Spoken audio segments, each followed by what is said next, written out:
Ngayon naman ay balikan natin ang kahalagahan ng makasaysayang pagbisita ni US President Barack Obama sa ating bansa. Mula sa report ni Julius, Disamburun.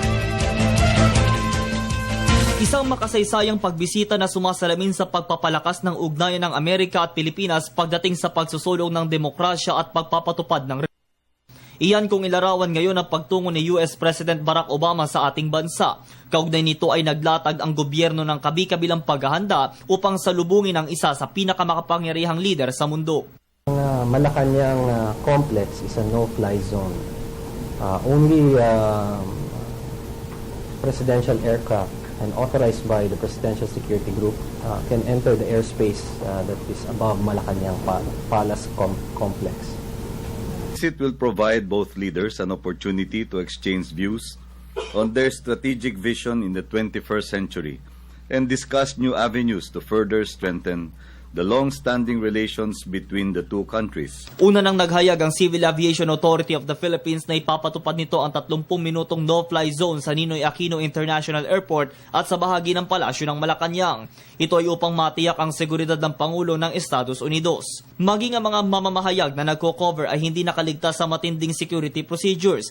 Dito ay kailangan nilang dumaan sa 3 beses na seguridad mula sa NAIA Terminal 3, Presidential Security Group at maging sa US Secret Service.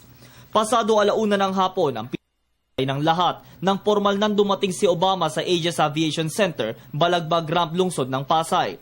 Lula nito ng VC-25A aircraft na mas kilala sa lahat na tawag na Air Force One. Kasama sa mga sumalubong sa kanya sina Vice President Jejomar Binay, Foreign Affairs Secretary Albert Del Rosario, Interior and Local Government Secretary Mar Rojas, Philippine Ambassador to the United States Jose Cusia Jr. at Major General Jeffrey Delgado.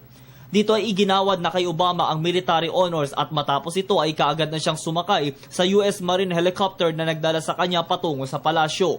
Bandang 2:00 ng hapon nang dumating ito sa palasyo ng Malacanang sakay ng kanyang presidential limousine. Sinalubong siya ni Pangulong Aquino na sinundan ng kabi-kabilang seremonya.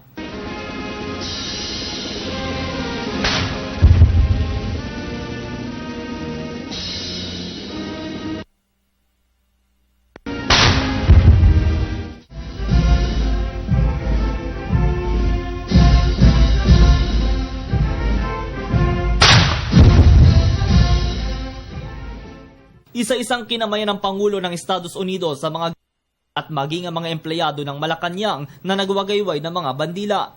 Matapos ito ay agad siyang nagtungo sa loob upang personal na lumagda sa guest book. Laman ng mensahe ni Obama ang pagpapasalamat nito kay Pangulong Aquino at sa sambayan ng Pilipino sa mainit na pagtanggap sa kanya.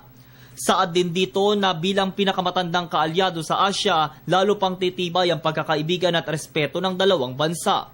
Sa araw ding yon, nagkaroon ng bilateral meeting sina Pangulong Aquino at Pangulong Obama. Layo ng pagbisita ng leader na palakasin pa ang depensa, seguridad at ekonomiya.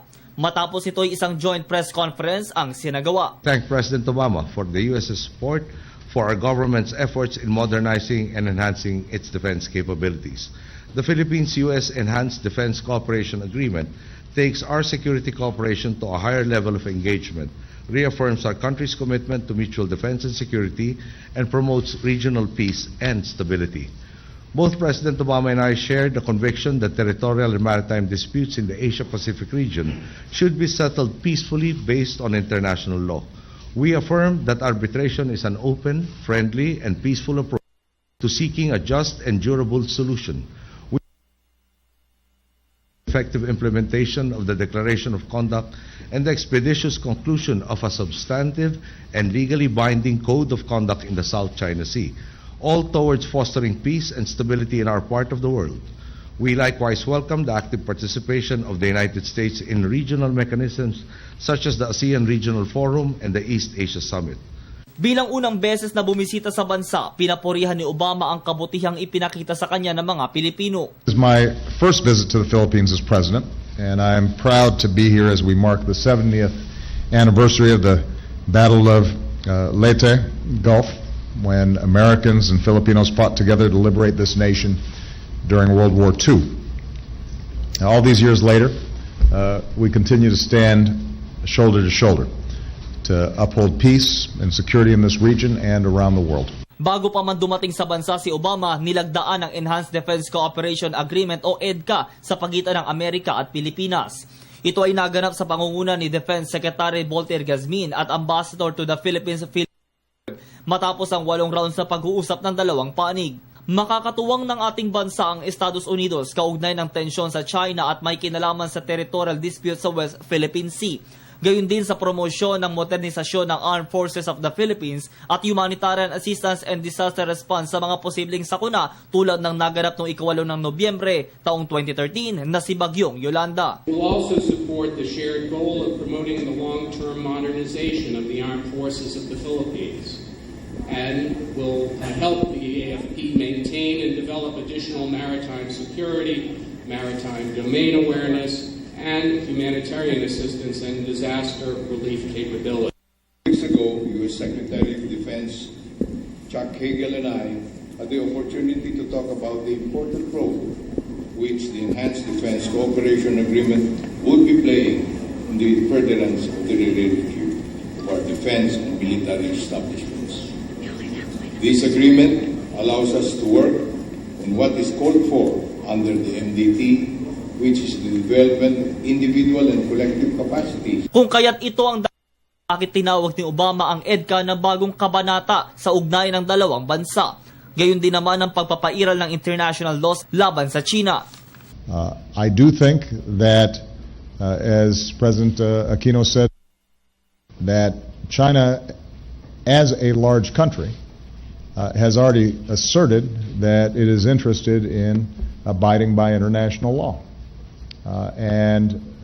Really our message to China consistently on a whole range of issues is we want to be a partner with you in upholding international law. In fact, larger countries have a greater responsibility in abiding by international norms and rules because when we move, it can worry smaller countries if we don't do it in a way that's consistent with international law.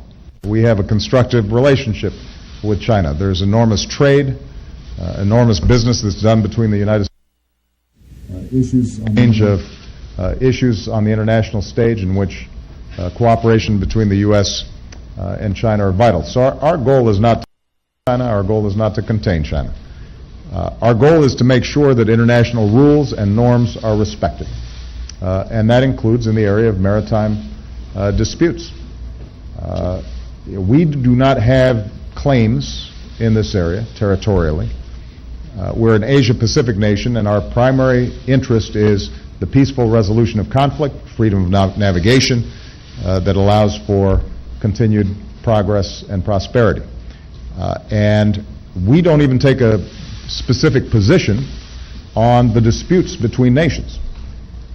But as a matter of international law and international norms, we don't think that coercion and intimidation is the way to manage these disputes. And for that reason, we're very supportive of President Niño's approach to go before for the law of the sea and to seek international arbitration that can resolve this in a diplomatic fashion.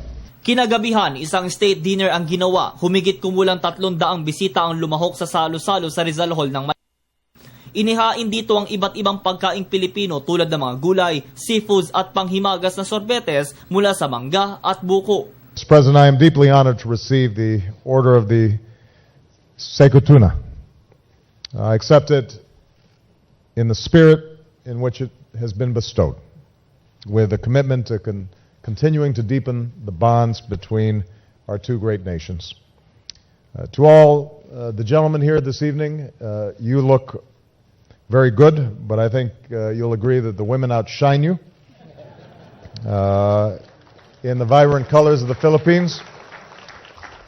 I've only been here one day, but the kindness that you've shown me and the extraordinary hospitality that's been extended to us leaves us with very warm feelings and reflects, I think, the legendary spirit of the Filipino people.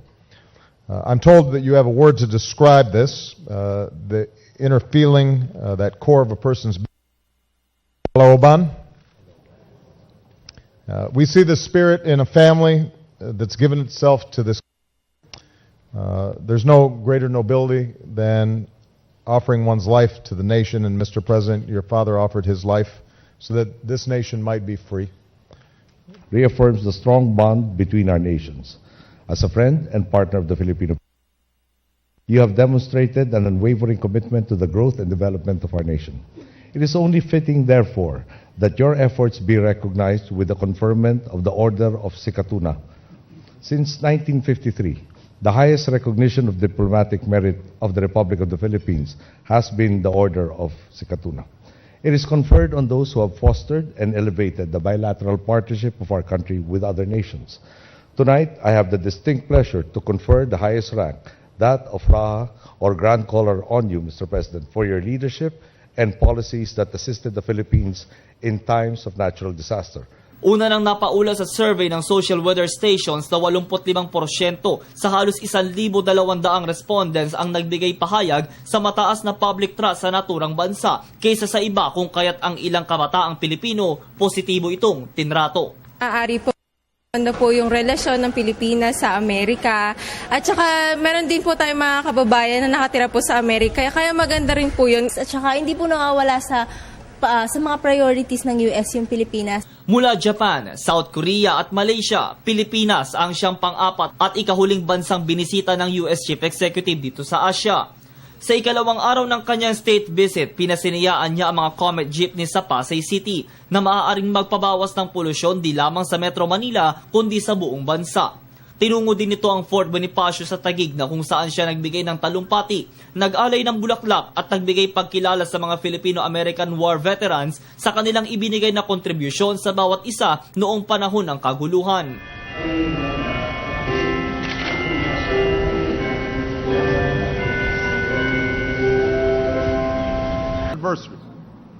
And served as a beacon to freedom, loving peoples everywhere. We are truly honored to have some of these extraordinary veterans here with us today.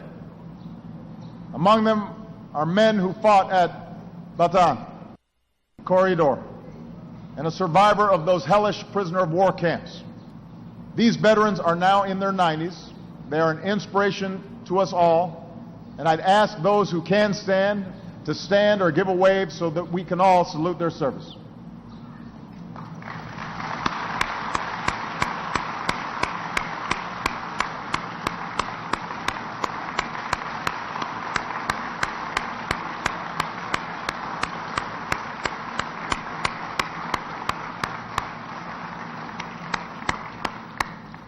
Buong araw na naging busy ang kanyang schedule bago ito tumungo sa Aegis Aviation pasado alas 11 ng umaga at eksaktong alas 11:29 ng umaga, lumipad ang Air Force One pabalik ng Washington sa Estados Unidos.